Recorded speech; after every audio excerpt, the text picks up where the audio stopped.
In this section, we use the scored dataset to visualize the overall structure of the literature. Before interpreting the graphs, it's important to note that a certain number of papers were excluded from the graphical analysis because they were review or synthesis papers rather than original empirical studies. And you should note in your critical review which studies those are and how many are left for you to categorize. The goal of these graphs is not to rank individual papers from best to worst. Instead, they help us see how the evidence is distributed across those three rubric categories that we've been talking about: causality, external validity, and robustness and transparency. The bubble graph gives a broader summary of the evidence base.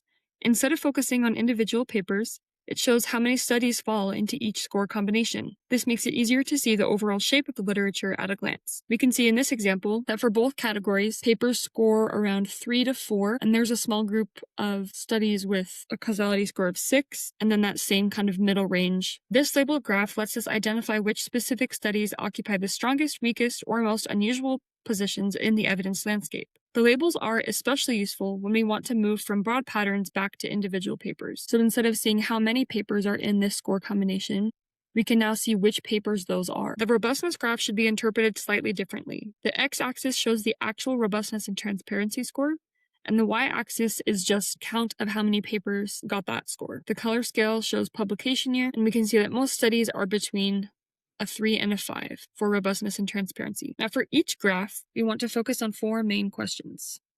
First, where are most studies concentrated? This will tell us what the typical study in the literature looks like. For example, right here, most points or bubbles appear in the middle of the plot, and so most of the literature is moderate rather than extremely strong or extremely weak. Second, are there visible clusters or patterns? A cluster means several studies that share similar strengths and limitations. For example, a group of studies with high causality but low external validity may provide strong internal validity, but less evidence from authentic classroom settings. Higher causality, but moderate classroom applicability. Third, what trade-offs or gaps appear? This is one of the most important parts of the analysis. The main trade-off here is between causal strength and classroom applicability, which we expected.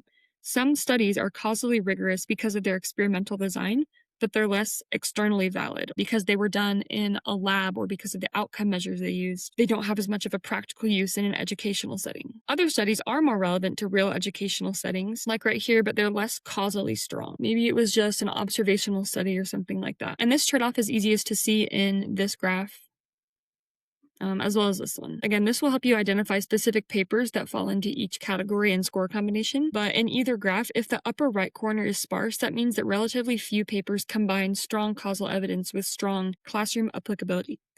That gap shows where future research could contribute most. And fourth, if the publication year is shown in the graph, we can ask whether the literature has changed over time. Newer studies may appear in the stronger areas of the graph, or they may still be spread across the same range as older studies. This helps us evaluate whether the field is improving methodologically or just whether the same limitations remain. And we see here there isn't a very noticeable pattern between publication year and the score combinations, and the same is true for the robustness and transparency graph. There's a pretty even distribution of publication years across all scores. Overall, these visualizations should be read as maps of the evidence base.